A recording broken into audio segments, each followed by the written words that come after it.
সবাই আগে এই হাদিসটি শুনুন। আপনারা সবাই এই হাদিসটি প্রেমে পড়ে যাবেন।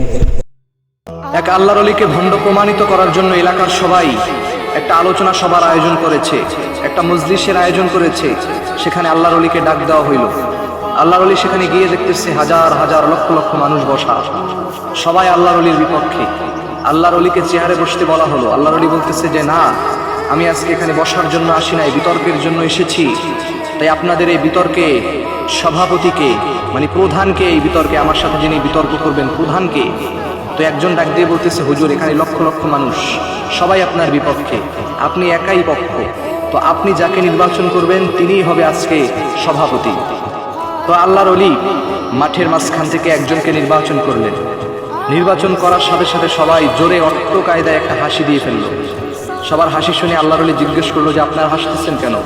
তখন সবাই বলতেছে, হুজুর আপনি যাকে সিলেক্ট করেছেন বিতর্কের সভাপতি হিসাবে, ওই লোকটা হচ্ছে একটা বোবা মানুষ।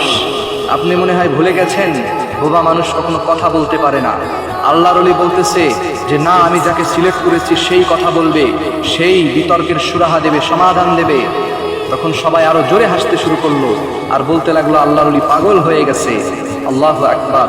আল্লাহর ওলি ওই লোকটাকে ডাক দিয়ে বলল যে ভাই বলেন আপনার নাম বেলাল।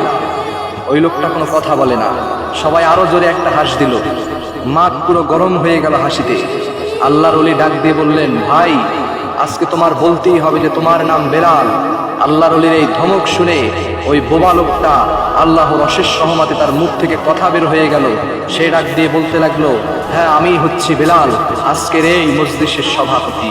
আল্লাহু আকবার। এই কারামতি, এই দৃশ্য দেখে সবাই হতভম্ব হয়ে গেলেন, সবার মাথা নিচু হয়ে গেল।